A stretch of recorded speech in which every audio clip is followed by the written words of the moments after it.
الحمد للہ وحدہ والصلاة والسلام علی من لا نبی بعدہ اما بعد اعوذ باللہ من الشیطان الرجیم بسم اللہ الرحمن الرحیم وهو الذی يقبل التوبة عن عباده ويعفو عن السیئات ويعلم ما تفعلون صدق اللہ العظیم۔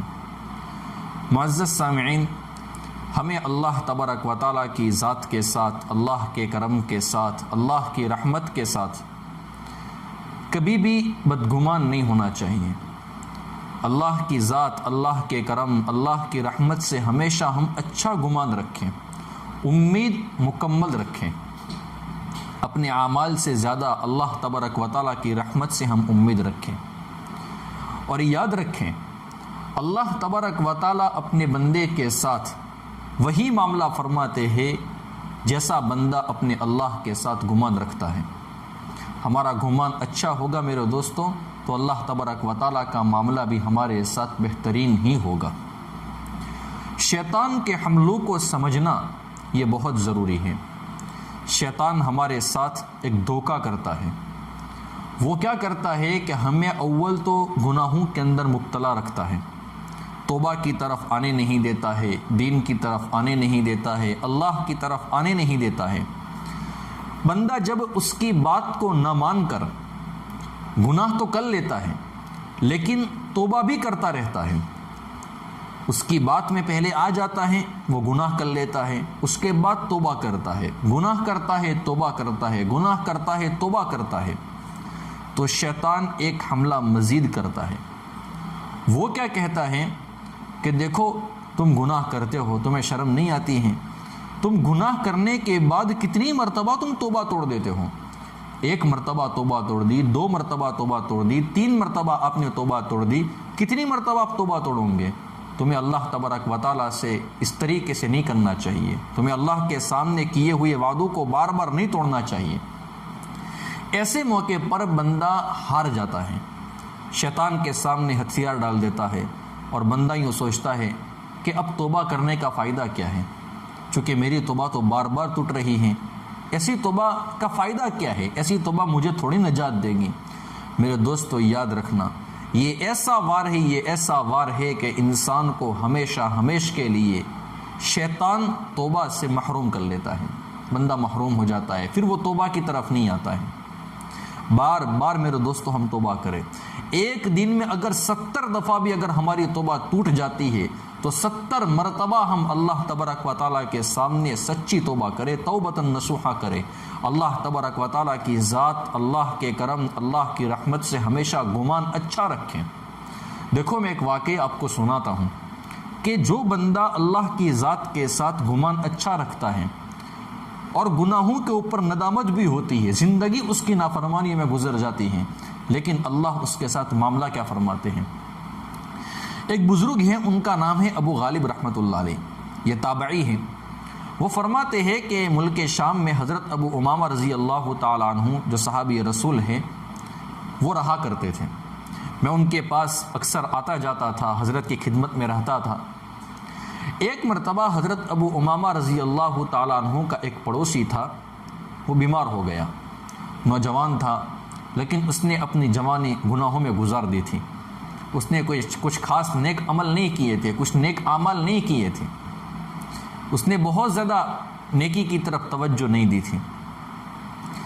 جب اس کی آخری گھڑیاں چل رہی تھی، زندگی کی آخری لمحات چل رہے تھے، تو اس کا چچا اس کے پاس بیٹھا ہوا تھا، وہ بیمار تھا، جو بھتیجا تھا وہ بیمار تھا نوجوان، اس کا چچا اس کے پاس بیٹھا ہوا تھا، اور وہ چچا اس کو تانے دے رہا تھا کہ بیٹا میں نے تجھے فلاں گناہ کرنے کو منع نہیں کیا تھا، فلاں کام سے میں نے تجھے نہیں روکا تھا، آپ کو یہ کام کرنے چاہیے تھے، ایسے اعمال نہیں کرنے چاہیے تھے، اس وجہ سے آپ کی یہ حالت ہو گئی ہے۔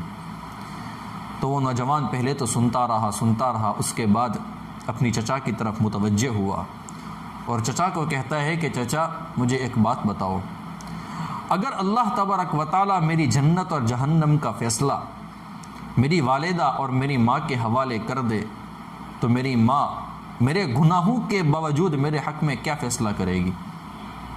تو اس کے چچا نے کہا کہ بیٹا تیری والدہ اور تیری ماں تو تیرے حق میں جنت کا فیصلہ کرے گی، اس نوجوان نے کہا کہ چچا میرا رب مجھ سے میری والدہ سے کہیں گنا زیادہ محبت کرتا ہے اور کہیں گنا زیادہ مجھ سے پیار کرتا ہے، میرے اوپر رحمت نازل کرتا ہے، وہ اللہ مجھے جہنم میں نہیں ڈالے گا۔ اس کا گمان اچھا تھا۔ یہ جملہ اس نے کہا اور اس کا انتقال ہو گیا۔ اس کے چچا نے تجہیز و تکفین کا انتظام کیا۔ جب قبر میں اتارنے کی باری آئی تو ابو غالب رحمۃ اللہ علیہ فرماتے ہیں کہ ایک طرف اس کا چچا اترا اور دوسری طرف میں اترا۔ ایک طرف اس کا چچا، دوسری طرف میں تھا۔ اس کے چچا نے قبر کو درست کیا اور اچانک اس نے چیخ ماری۔ چیخ مار کر وہ باہر آیا۔ میں نے اس سے پوچھا، لوگوں نے اس سے پوچھا کہ تو نے کیوں چیخ ماری؟ فرمایا کہ میں بہت ڈر گیا ہوں، میرے دل کے اوپر دہشت طاری ہو گئی ہے، میں بہت ڈر گیا ہوں۔ لوگوں نے پوچھا کہ وجہ کیا ہے؟ اس نے کہا کہ اس نوجوان کو میں نے قبر میں جب اتارا، اس کی قبر کو جب میں نے درست کیا تو میں کیا دیکھتا ہوں کہ پوری قبر نور سے بھر گئی ہے، اور اس وجہ سے میرے دل کے اوپر ڈر پیدا ہو گیا، میرے دل کے اوپر دہشت طاری ہو گئی، میں ڈر گیا۔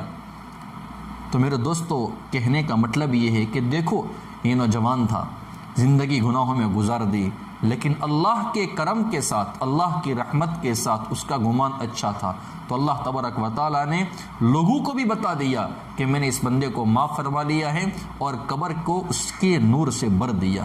اللہ تبارک و تعالیٰ نے اس نوجوان کی قبر کو نور سے بھر دیا۔ تو میرے دوستو، یہ معاملہ ہوتا ہے۔ توبہ کرنے والے بندے سے اللہ تبارک و تعالیٰ کتنے خوش ہوتے ہیں۔ اس پر ایک روایت میں مزید آپ کی خدمت میں پیش کرتا ہوں۔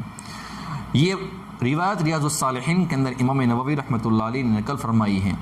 وہ فرماتے ہیں کہ حضرت ابو ہریرہ رضی اللہ تعالیٰ عنہ فرماتے ہیں، حضرت ابو ہریرہ اللہ کے نبی صلی اللہ علیہ وسلم کا قول نقل کرتے ہیں کہ اللہ تبارک و تعالیٰ فرماتے ہیں، گویا کہ یہ حدیث قدسی ہیں۔ اللہ تبارک و تعالیٰ کیا فرماتے ہیں؟ اللہ رب العزت نے ارشاد فرمایا، جب بندہ گناہ کرتا ہے تو کہتا ہے میرے اللہ میرے گناہوں کو معاف فرما دے، تو اللہ تبارک و تعالیٰ فرماتے ہیں کہ میرے بندے نے گناہ کیا اور میرا بندہ جانتا ہے کہ میں اس کا رب ہوں جو گناہ کو معاف بھی کرتا ہوں اور گناہ پر پکڑ بھی کر سکتا ہوں۔ پھر وہ بندہ دوبارہ گناہ کا ارتکاب کرتا ہے، دوبارہ گناہ کی طرف جاتا ہے اور دوبارہ وہ توبہ کرتا ہے اور کہتا ہے میرے مولا میرے گناہوں کو معاف فرما لے، کریم رب میرے گناہوں کی مغفرت فرما لے، تو اللہ تبارک و تعالیٰ فرماتے ہیں کہ میرے بندے نے گناہ کیا اور میرا بندہ جانتا ہے کہ میں اس کا رب ہوں جو میں گناہوں کو معاف بھی کر سکتا ہوں، گناہوں کے اوپر پکڑ بھی کر سکتا ہوں۔ پھر وہ بندہ گناہ کرتا ہے اور اللہ تبارک و تعالیٰ کے سامنے دوبارہ توبہ کرتا ہے اور کہتا ہے کہ میرے رب مجھے معاف فرما لے، تو اللہ تبارک و تعالیٰ فرماتے ہیں کہ میرے بندے نے گناہ کیا اور وہ جانتا ہے کہ میں اس کا رب ہوں جو گناہ کو معاف بھی کرتا ہے اور گناہوں کی وجہ سے گرفت بھی کر سکتا ہے، پکڑ بھی کر سکتا ہے۔ پھر اللہ تبارک و تعالیٰ فرماتے ہیں یقیناً میں نے اپنے بندے کو معاف فرما لیا ہے، پس وہ جو چاہے کرے۔ جو چاہے کرنے کا مطلب یہ نہیں ہے کہ وہ بار بار گناہ کرے۔ اللہ رب العزت کے فرمانے کا مطلب یہ ہے کہ جب تک وہ اس طرح کرتا رہے گا کہ گناہ کرے گا اور پھر سچی توبہ کرے گا۔ سچی توبہ کسے کہتے ہیں میں بیان کر چکا ہوں، اور اپنے دل سے پوچھے کہ میں سچی توبہ کر رہا ہوں یا نہیں کر رہا ہوں، گناہوں کے اوپر ندامت ہو اور آئندہ ہمیشہ ہمیش کے لیے گناہوں کے پاس بھی نہ جانے کا پختہ ارادہ اور عزم ہو، اور اپنے گناہوں کے اوپر ندامت بھی ہو اور گناہ کو چھوڑ بھی دیا ہو۔ اسے کہتے ہیں سچی توبہ، توبۃ نصوحا۔